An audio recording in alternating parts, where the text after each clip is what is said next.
Yeah, I think today. Français, En français. ouais. Voilà, je pense qu'aujourd'hui c'était voilà, un match qu'on aurait pu gagner. Je pense qu'on s'est créé beaucoup de demi-occasions. Eux, en première mi-temps, ils ont eu une occasion, ils ont marqué. Et deuxième mi-temps, voilà, on a marqué assez rapidement le but.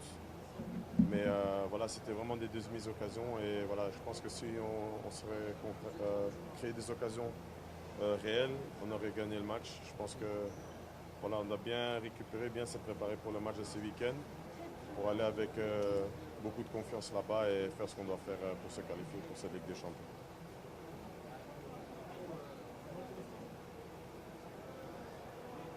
Bana göre bugün maçı kazanabilirdik. Maçı kazanabileceğimiz şanslar da yarattığımızı düşünüyorum. Onlar ilk yarıda ilk girdikleri pozisyonda golü buldular.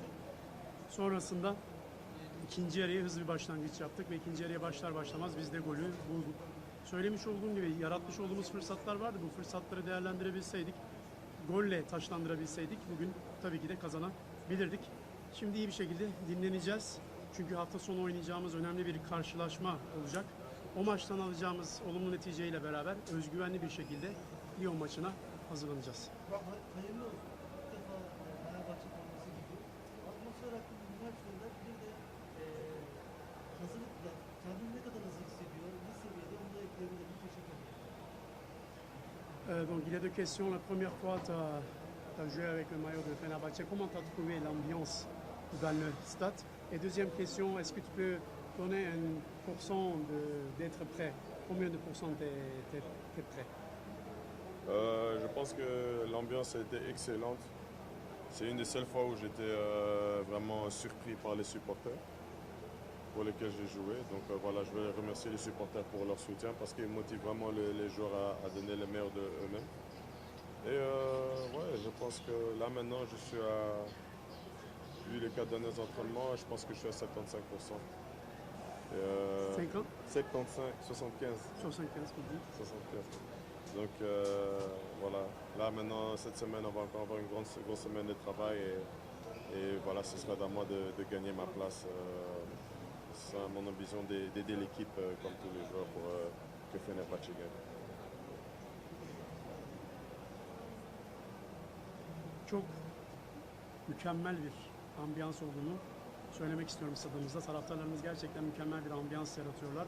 Çok büyük bir şaşkınlık yaşadım ben de bu ambiyansı görünce. Ve taraftarlarımıza da bu anlamda aslında teşekkür etmek istiyorum göstermiş oldukları destekten ötürü. Zira onların göstermiş olduğu destekle beraber biz oyuncular daha da motive oluyoruz ve en iyisini ortaya koymak için tabii ki daha fazlasını gösteriyoruz. Çünkü bize itici güç oluyorlar. Tabii ki çalışacağız bu hafta sonu için. Antrenmanlarda yine çalışacağız. Ben kendimi %75 hazır hissediyorum. Söylemiş olduğum gibi en iyi şekilde çalışmalarımı sürdürüyorum. Çünkü kendi pozisyonumu, yerimi, mevkiimi kazanmak istiyorum ki Fenerbahçe'ye yardım edebileyim. Tıpkı diğer takım arkadaşlarım gibi. Daha önce birlikte oynadığım oyuncular var.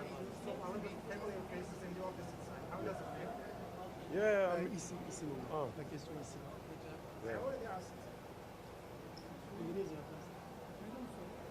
Tu peux lui Ah, répondre. yeah. Non, Mais j'ai pas entendu la question. non, il a dit en demandant en anglais. İlk maçında rakipte birçok tanıdık yüzle karşılaştık. Bu sana nasıl hissettin? Ouais, t'as vu plusieurs têtes que tu connais, comment tu te sens? Moi, à la fin de la journée, tu dis bonjour, mais après, pendant le match, ça m'intéresse pas trop qui est en face de moi. J'ai envie que Fenerbahçe gagne et voilà. Tabii ki maçtan önce onlarla selamlaştım, merhabalaştık ama maça çıktığımız zaman tabii ki karşımda oynuyorlar, rakip olarak oynuyorlar. Beni ilgilendirmiyor kim oldukları. Ben orada tabii ki Fenerbahçe'nin menfaati için elimden geleni yaparım. Daha önce birlikte oynadığı oyuncular var. Bunlardan bir tanesi seviyesi oluyor. Bugün çok güzel bir gol attı. Bunun için neler söylüyor? Donc l'un des joueurs que tu as déjà joué, c'était Mason Greenwood. Il a aussi marqué très merveilleux but. Et qu'est-ce que tu peux dire par rapport à sa prestation? Non, Messon a fait une très bonne prestation. Il a fait ce qu'il devait faire pour l'équipe. Il a provoqué.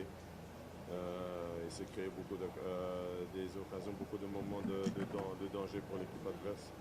Et voilà, je connais son talent depuis qu'il avait 17 ans. J'ai joué avec lui un an et demi avec Manchester United. Et voilà, maintenant je sais que c'est qu'il peut apporter à notre équipe et il doit continuer comme ça. Gerçekten bugün harika bir performans ortaya koyduğunu söylemek istiyorum. Çok fazla şans yarattı, çok fazla aksiyona girdi ve rakip kalede çok fazla tehlike yarattı bugün Mason. Ben zaten onun yeteneklerini, kabiliyetlerini çok iyi bilen birisiyim. Kendisini de çok uzun süredir tanıyorum. 17 yaşından beri tanıyorum. Zaten 1,5 yıl beraber çalıştık onunla beraber. Umuyorum ki performansı katlanarak devam eder. Merci beaucoup. Evet, teşekkürler. Mon gars.